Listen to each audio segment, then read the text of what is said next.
subjective. Maybe they'll mostly all be subjective. That's up for you to determine. Okay, so let's see.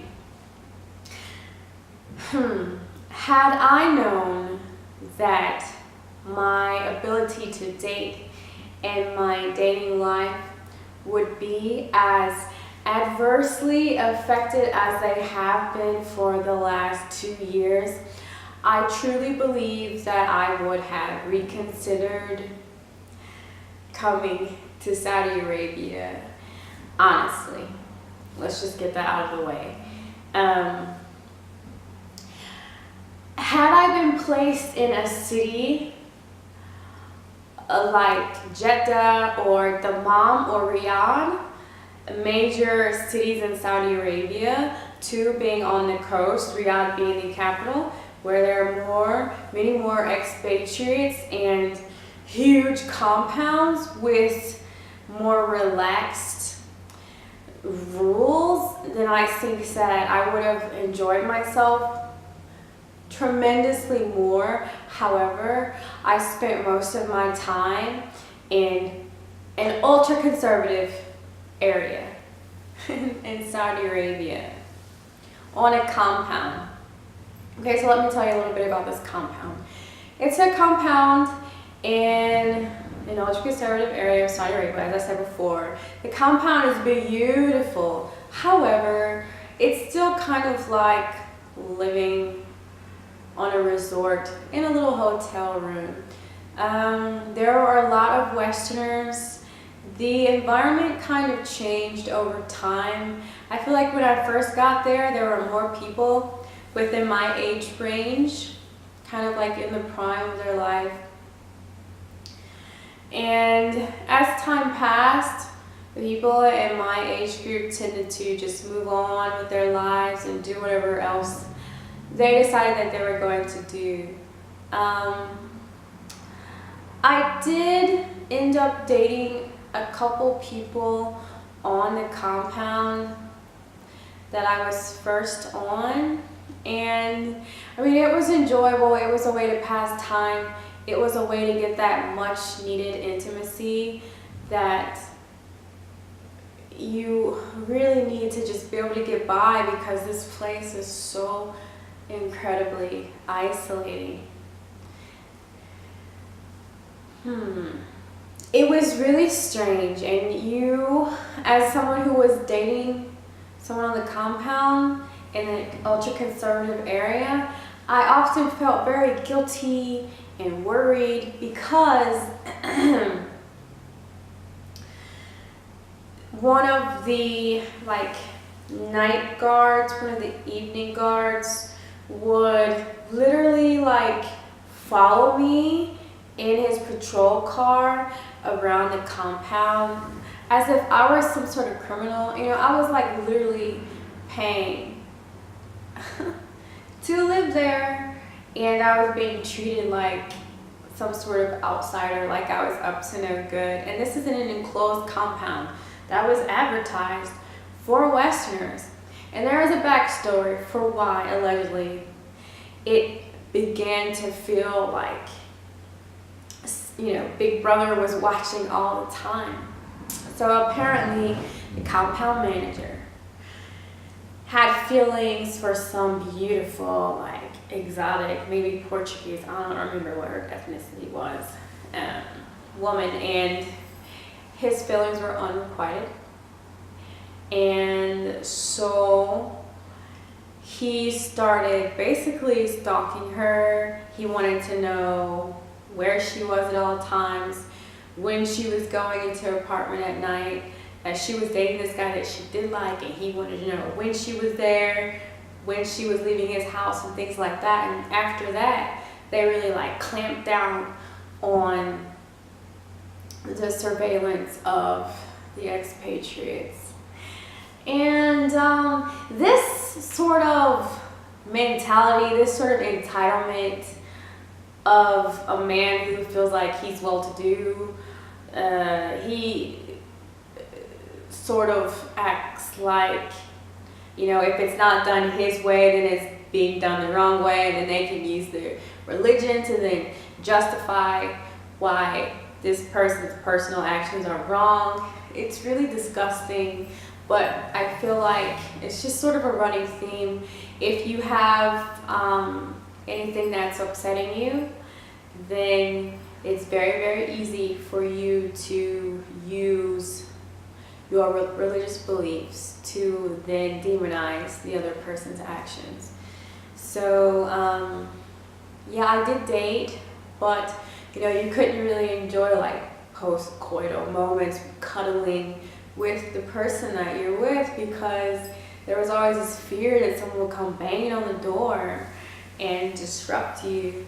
The handbook for this place said that people were not allowed to walk around in the hijab, the headscarf, and the abaya, the long black dress, and niqab, the face veil. However, there were so many people doing it. It was like we never got to escape from the outside culture, because you know, you're in this enclosed environment and people still were walking around like that, even though according to the handbook they weren't supposed to be doing that. So it was a very strange situation. There are a lot of people there who were married, who were for extended periods of time working in this country. And I don't understand that. Like, if you're married, like, how could you be away from your partner for 3 months, 4 months, 5 months out of the year? Like, that smells of abandonment to me. So that's a little bit about what dating was like on the compound. Yes, I do know that a few, maybe even more, because I don't get into people's business like that, because it's not mine, did do that. Like, they did have people that they cared about and who they would go see on occasion. However, at least me personally, I do know that even sometimes the guy would like sit outside of my partner's apartment and wait for me to come out, and then just like kind of drive his car really slowly by me. And because I couldn't give two shits about how he feels about what I'm doing, I would just be like, hi, you know, I'm not doing anything wrong. It's just very strange. Again, I had no idea what I was in for, no idea whatsoever. I think that they are now, at least one company, starting to ask people if they will still accept a job offer, knowing that they're not able to date while they're representing the company, working for the company. Who knows? I'm sure most don't do that. Okay, so so this is the compound. On to like general dating. I did date one Saudi guy. It was hellish. I do have a video. You can check it out if you want a Saudi date from hell. However, I am in no way trying to generalize all Saudi men. However, being that we are in a very misogynistic, patriarchal culture that places a lot of value on a woman's chastity, I do feel like this would all color my intimate relationships with Muslim men. That's why I generally just avoid it completely. I was curious, call it the ethnographer in me. I was curious, so I did it. But even though I do find some of the Saudi men attractive, I don't think that I will ever venture there again, for sure. I won't. So yeah, I've dated Western men. I did date a Saudi in Riyadh. And here in the new, the area where I am, I stay in like an apartment hotel sort of thing. And it's just impossible. Literally impossible to date. I mean, for the main reason being that no one here is really my type. But the second being that the caretaker here is a complete creep. and I really don't like the way that he looks at me. When he's around other men especially, he acts like he doesn't look at me, but like when it's just him, he'll look at me like 2 seconds too long enough to make me uncomfortable. So like, and it's just one building. I don't want there to be a situation where like he's becoming vindictive towards me because he knows that I'm with someone or seeing someone. I'm on my way out, so it's just not, I'm not even considering that anymore.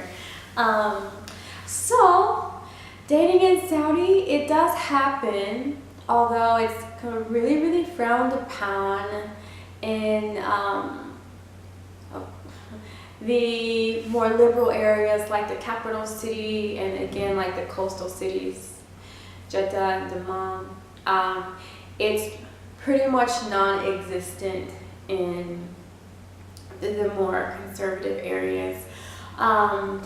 Totally not for me. I honestly don't know how people can go about their lives without that sort of important human connection with a person of the opposite sex. Yeah, some people manage it. I couldn't.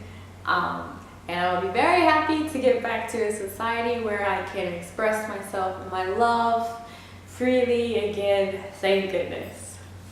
All right, that's all I have to say, really. I hope it wasn't too depressing. Let me know of any questions that you have, and I'll be happy to answer them. Take care now. Bye.